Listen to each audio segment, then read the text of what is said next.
Doug Burgum. Welcome back, Governor Burgum. We appreciate it. You know, this issue, Mr. Biden's performance at the debate was so bad.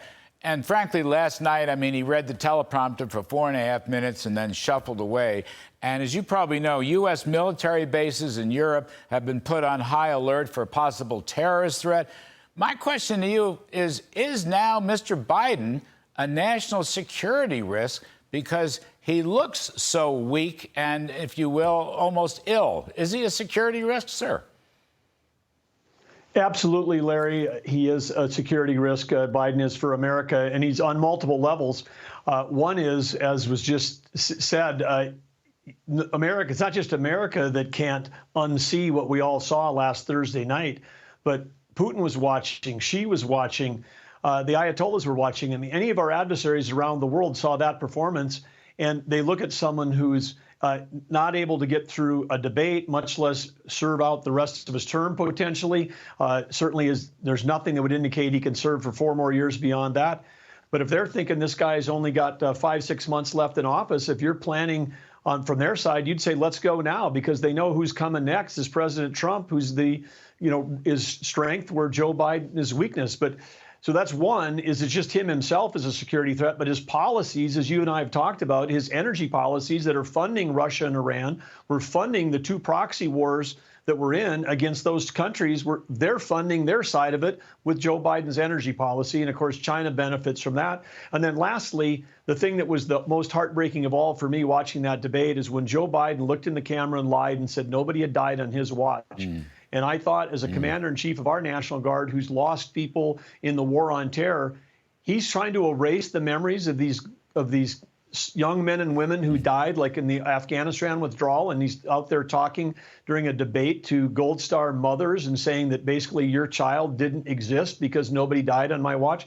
I mean, how demoralizing. If you're watching that debate around the world in uniform for the United States of America, and that was our commander-in-chief, we've got to risk the national security. Who's going to enlist in the armed forces if this is the guy who's the commander-in-chief? So he's a security threat on multiple levels. Yeah.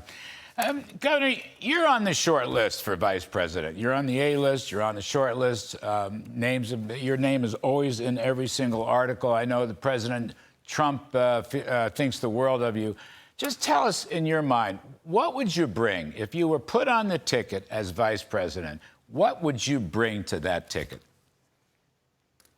Well, Larry, I appreciate that the question. But I think, again, there's one person that gets to decide. That's President Trump. He's going to make a great decision. He's going to figure out at the time of his choosing among a bunch of great candidates who's going to bring what he needs for the country. And he'll choose the right governing partner. He'll choose the right person that can help him win an election.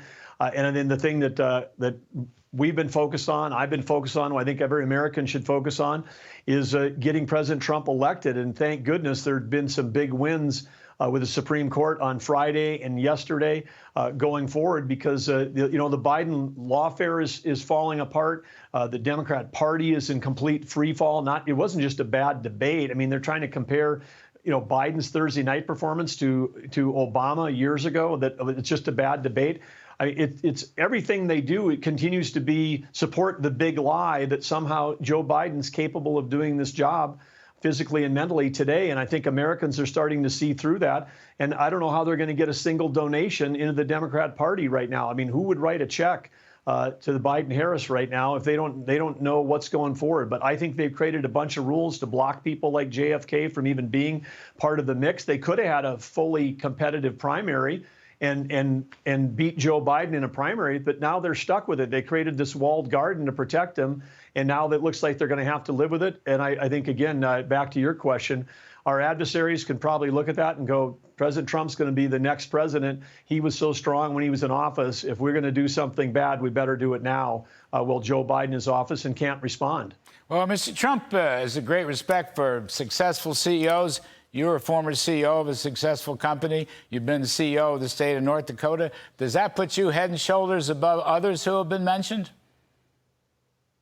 Well, again, I can't comment on the comparison, but it's accurate that I've had a lot of opportunity and leadership as an executive, both in private sector and the public sector, and And I think, again, you'll never see me as a senator or a congressman because I'm an operating guy. I like to get stuff done.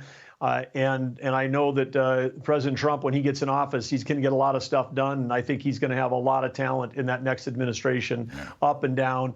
And he's going to get so much done right out of the blocks. I mean, people are going to be surprised on how fast he can turn this country around. All right. Thank you, Governor Burgum. We appreciate it very, very much.